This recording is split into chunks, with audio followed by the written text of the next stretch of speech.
Imagine you've just moved into a farmhouse on the edge of a swamp in rural Arkansas. You've been there less than a week. The air smells like standing water and pine. The nearest town is small enough that most people know each other's last names. At first, it seems ordinary. Then, one night, you hear something moving outside, something large. You figure it's an animal. You try to sleep. The next night, the same sound, closer. On the third night, you decide to look.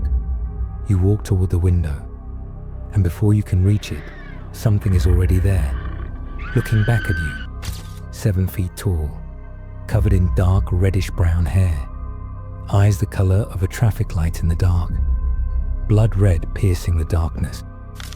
What happened to Bobby and Elizabeth Ford in the spring of 1971 was recorded in a formal report filed with local law enforcement the following morning.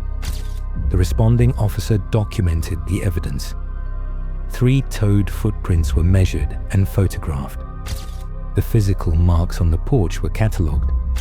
This isn't a campfire story. It is a documented case.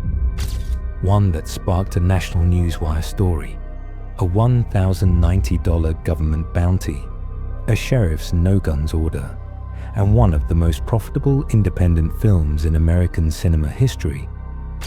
This is the real story of the Fouke Monster.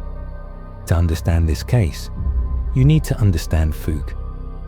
Fouke is a small town in Miller County, in the southwestern corner of Arkansas, just miles from the Texas border. Population, under 1,000. The terrain surrounding it is some of the most isolated land in the American South. Dense bottomland hardwoods, mile after mile of swampland. The Sulphur River Wildlife Management Area runs directly through the region, and the slow-moving water system locals call Boggy Creek runs through the trees like a vein. It is the kind of place where you can vanish 30 seconds after stepping off the road. The documented history of the creature people would come to call the Fouke Monster does not begin in 1971. It begins, depending on which record you consult, much earlier. An 1851 report in the Memphis Inquirer described sightings of a large, hair-covered humanoid creature in the region. An 1856 account in the Caddo Gazette echoed the same description. These were not tabloid publications. They were the regional newspapers of record. In 1946, a local resident reported directly to Miller County Sheriff Leslie Greer that she had observed a strange creature near her home. The report was taken, filed, quietly shelved.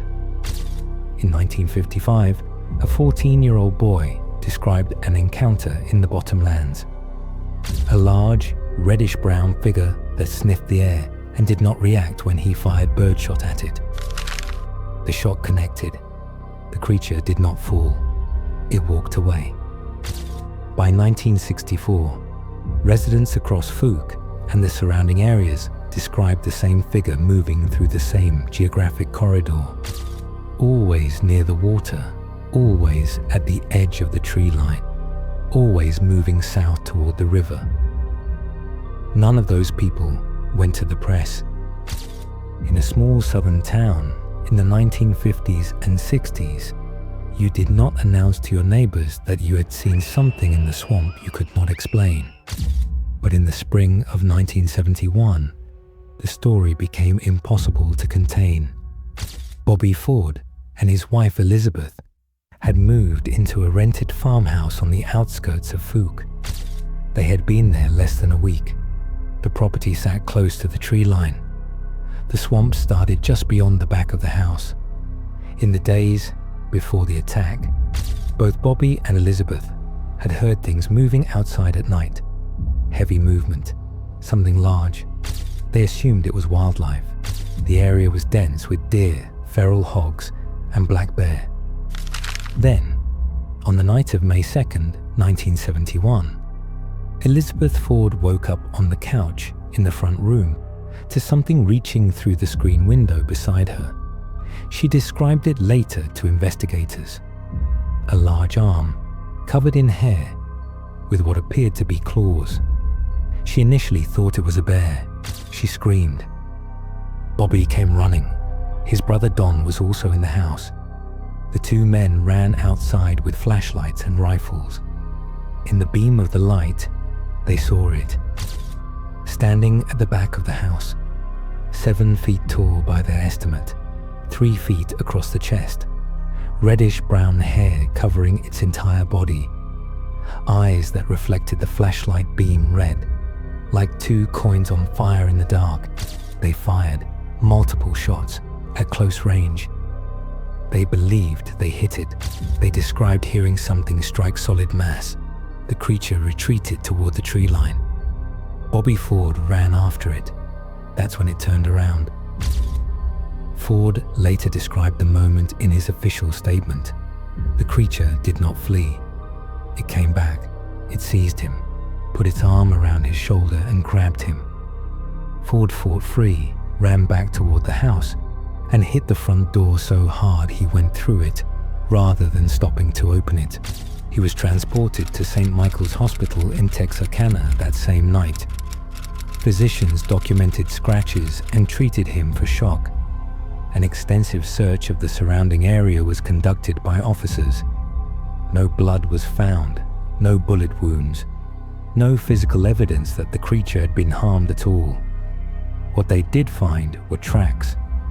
In the soft earth around the house, 3-toed footprints. One set measured 17 inches in length and 7 inches wide.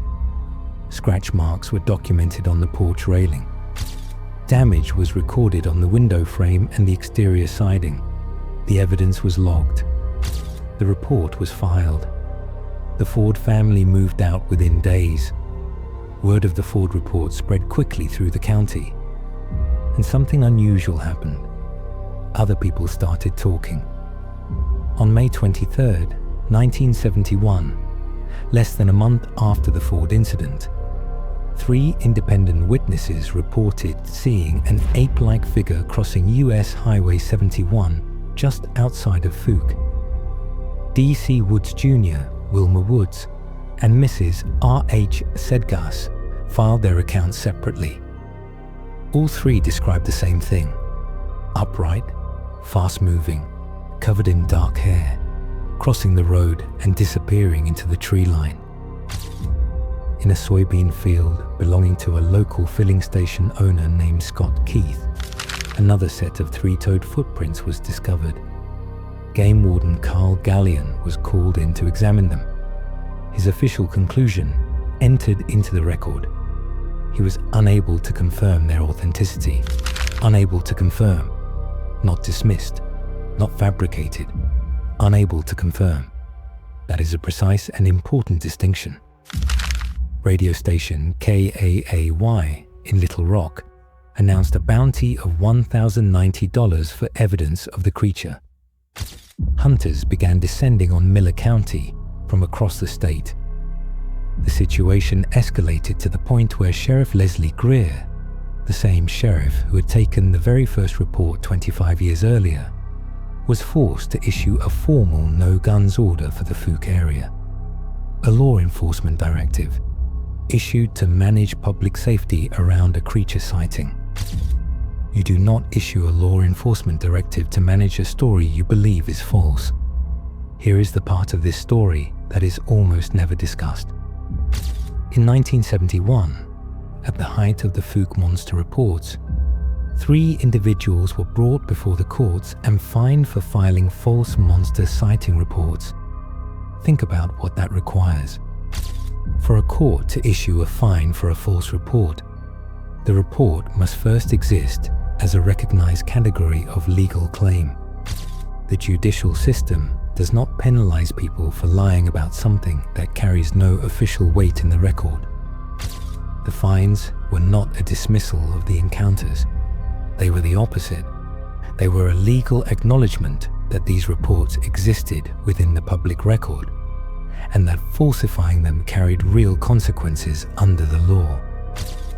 By the fall of 1971, the Fouke Monster was not folklore. It was a matter of law. a filmmaker named Charles B. Pierce had grown up in Arkansas. He had followed the Ford story in the press. He had spoken with residents, and he understood something that no Hollywood studio had yet grasped: the power of documented reality as a narrative foundation. Pierce raised approximately $160,000. He returned to Fouke. He cast the actual eyewitnesses as themselves. He filmed on the exact locations where the encounters had occurred: the real farmhouses, the real swampland, the real stretch of Boggy Creek. He used genuine testimony captured on camera as the foundation of every scene. He called the film The Legend of Boggy Creek. It opened in 1972 without a studio, without a marketing campaign, and without a major theatrical distribution deal. It played drive-ins across the South. Then it spread. Then it would not stop. The Legend of Boggy Creek became the 11th highest grossing film of 1972. One of the top earning independent films in American cinema history up to that point. It grossed approximately $25 million against a $160,000 budget. People were not watching it as a monster movie. They were watching it because the man on screen describing being grabbed on his porch was the actual man who had been grabbed on his porch. The film worked precisely because the foundation beneath it was documented. Remove the police report, remove the hospital record, remove the game warden's footprint assessment, and you have nothing. You have a story. You do not have a film that earns $25 million. The town of Fouke still exists. Boggy Creek still runs through the Sulphur River bottomlands. The stretch of US Highway 71, where 3 witnesses reported seeing the creature, is still there. And the sightings have never fully stopped. Reports emerged through the 1970s, the 1980s, the 1990s. In 2023, a local news team traveled to Fouke specifically to document what residents described as continued activity near the river. Sounds, tracks, accounts that have emerged from that swampland for more than 70 years. The Fouke Monster has been filed under folklore, under cryptozoology, under the general category of things Americans dismiss, because accepting them would require more questions than most people are prepared to ask. But the 3-toed footprints photographed at the Ford property in May 1971 are not folklore. They are a documented physical exhibit in a law enforcement file. The scratch marks catalogued on that porch are not a legend. They are a recorded observation made by an officer of the law. Bobby Ford's hospital records are not a campfire story. The Legend of Boggy Creek is remembered today as a low-budget regional horror film, a piece of Americana, a drive-in curiosity. And that framing is perhaps exactly what was needed, because the film, being called fiction, made it easier to stop asking what it was documenting. The movie was fiction. The police reports were not. If you made it this far, thank you for watching and for keeping these stories alive. Make sure to hit subscribe and turn on notifications, because next time we're uncovering a true story even darker than this one. Until then, stay curious, stay safe, and never forget to say thank you. Thanks for watching.